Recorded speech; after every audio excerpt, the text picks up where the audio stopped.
Mana mu izina rya Yesu duhaye icyubahiro kuri mwiza.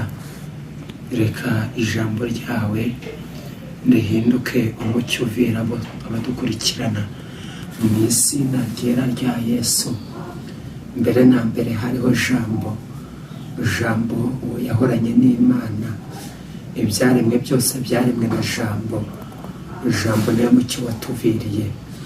Wa mucyo waviriye abari mu isi bose, ndasenze kugira ngo uvire abakurikirana ijambo ryawe, kandi wongere uhembure imitima iri mu icuraburindi, ubwiza, ubwami no kunesha. Abyo bimanukira mu izina rya Yesu, amen. Yesu ashimwe. Igiciro kibi cy'Imana kandi gukomera kubukwayo, ko yaravuze ngo amavi yose ayipfukamire, indimi zose ziyishime, n'indimi zose n'amahanga yose ayihimbaze. Kadusome ijambo ry'Imana rigaragara mu Bami ba kabiri. Turasoma dore ku gice cya kabiri. Haravuga ngo igihe Uwiteka yendaga kuzamura Eliya ngo amujyane mu ijuru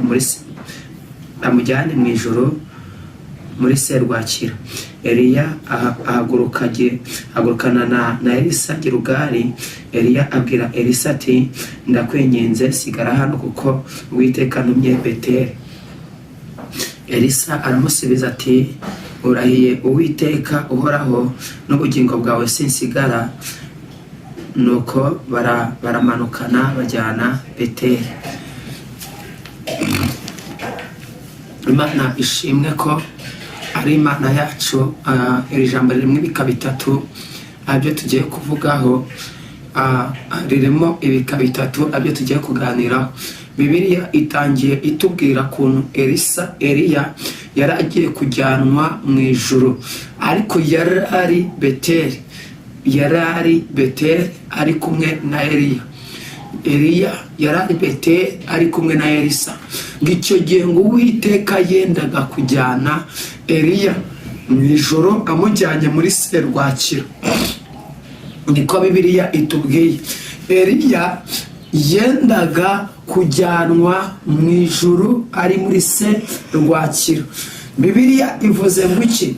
Ivuze ko Eliya yari agiye guhaguruka, yari agiye kujyanwa mu ijuru. Ahaguruka Gilugali, abwira Elisa, arambwira ati, Elisa sigara Gilugali kubera yuko Uwiteka antumye Beteli.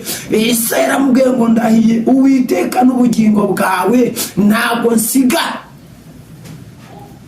Ngo nuko barahaguruka. Eliya we yari agiye